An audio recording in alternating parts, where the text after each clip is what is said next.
The funicular is out of service until further notice.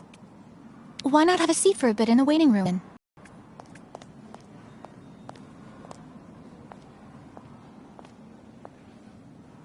Ah, hello, Miss Walker. How very delightful to see you up and about.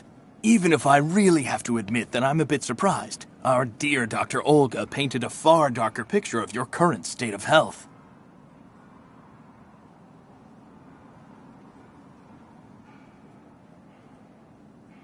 Perhaps you should go upstairs more often to check on the condition of your patients, Doctor.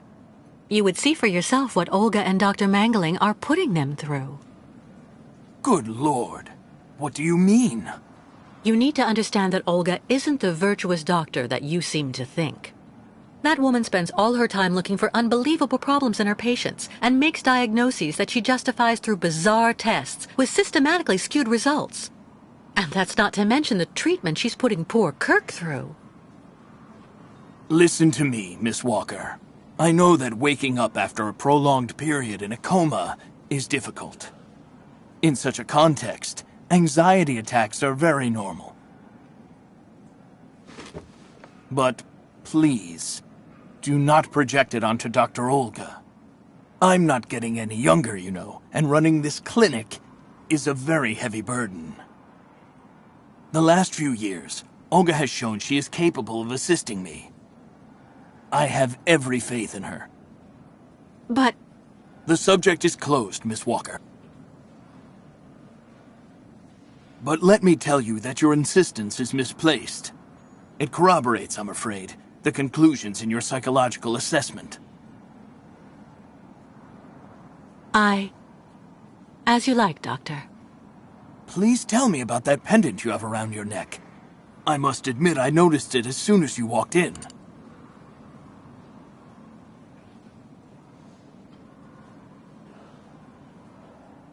It belonged to Oscar, a friend who passed away.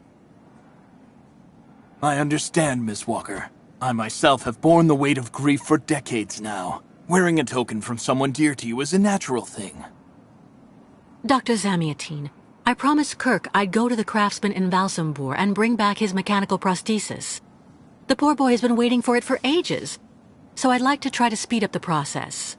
Would you tell me how to get there? Now there's a truly noble initiative, Miss Walker. I asked my clockmaker friend Simon Steiner to manufacture the young Yukol's mechanical prosthetic leg. He's a capable craftsman and ingenious. You'll find him in his workshop, near the Valsambor port. I imagine he must almost be finished with his work by now. He makes amazing things. You'll see. Can you authorize my release so that I can see Dr. Steiner? Unfortunately, I've been told that the clinic is in lockdown. You will have to ask Dr. Olga, Miss Walker. She signed the current order to lock our establishment down. She's in charge of giving out the passes.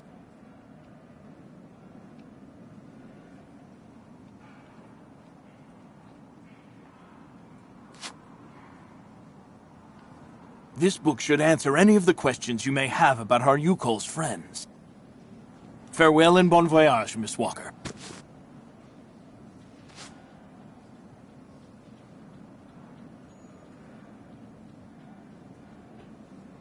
I get the impression that the Yukols aren't much liked around here.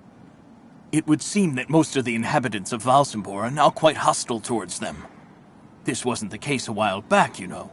When I was young, the migration of the snow ostriches was an event widely welcomed with open arms in Valsambor. Why the change in attitude? Our region was actually somewhat devastated 20 years ago.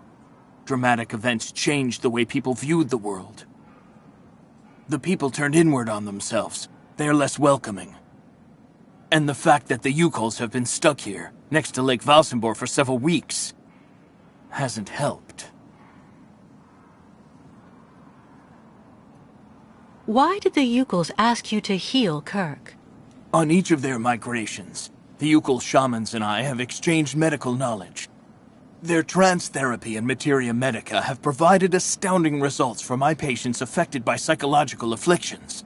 In exchange, I do what I can to take care of those injured that they can't heal using their traditional medicine. Like, that poor boy who lost his leg. How many ostrich migrations have you seen? This is the third one. I'm lucky to have seen so many of them. It's a rare spectacle. Believe me, the great herd of ostriches accompanied by the Yukols, doomed to blindly follow their animals wherever they happen to roam. And they don't care about countries, wars, and borders. You seem to like the Yukols, Dr. Zamiatine. They are a fascinating people, you know, and such astonishing medicine infused with shamanism.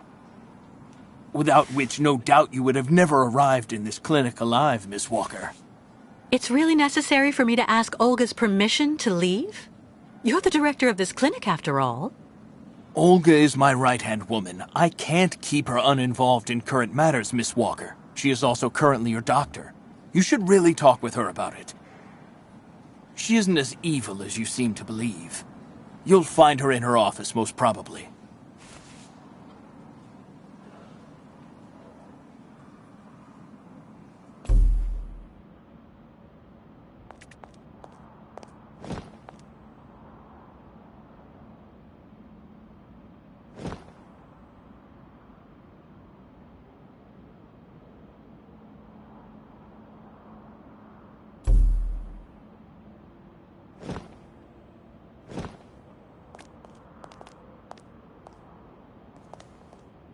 Medical studies, alternative medicine manuals, great literature. Super collection.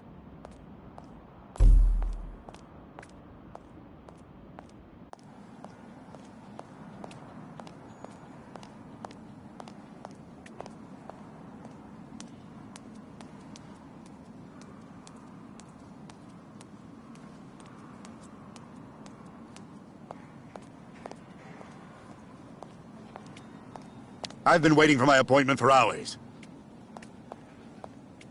I'm here to see my husband. He's been here months and months.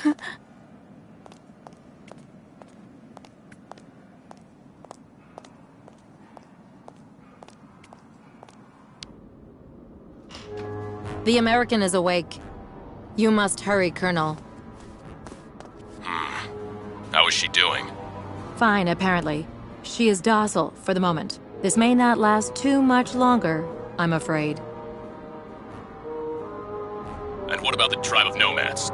Just like the past few years, Lake Valsambor hasn't frozen over, so the herd can't cross the ice. They're stuck here. And also, their young guide is still in our control. If everything goes as planned, soon the Yukols will have no choice but to go back home. Especially as I have a plan to speed things up. Fine. There's also the American detective, Colonel. He should be arriving soon. Let him meet with Miss Walker if that's what he wants to do. No point alarming him just yet. But when all is said and done, we're the ones who are handling the young woman's case. No American is going to come here and tell us what to do.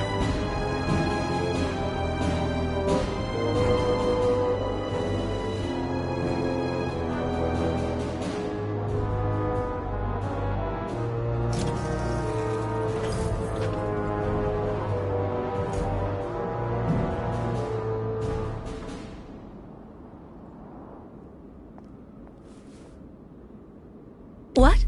Where did she go?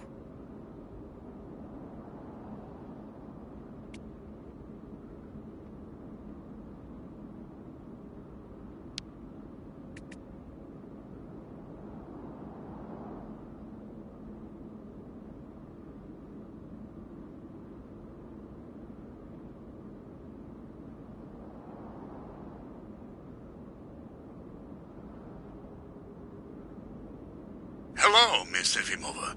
I'm here to see you two.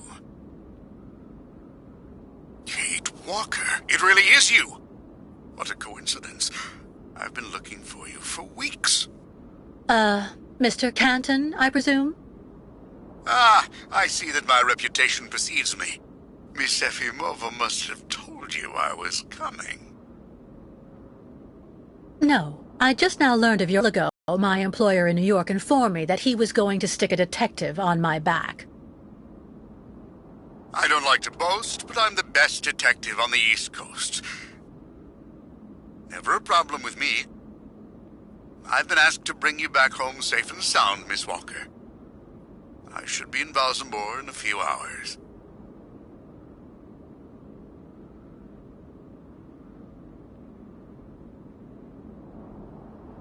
I have no need of a knight in shining armor holding my hand, Mr. Canton. Look, Miss Walker, I'm just doing my job. I'm sorry. I'm afraid you've made the trip for nothing. Yes. I mean, I'm not so sure. The Justice Department is looking for you, you know. The feds are looking for me? But what's the charge? I've done nothing wrong. Embezzlement!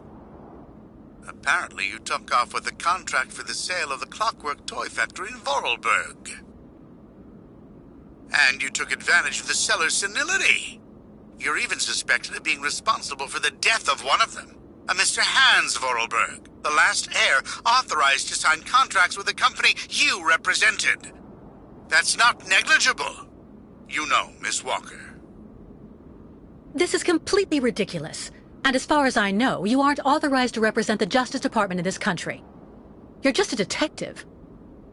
So you'll have to put up with it, Mr. Canton. I'm not going back to New York with you. So leave me alone. Wait, Miss Walker. Please be reasonable. Goodbye, Mr. Canton.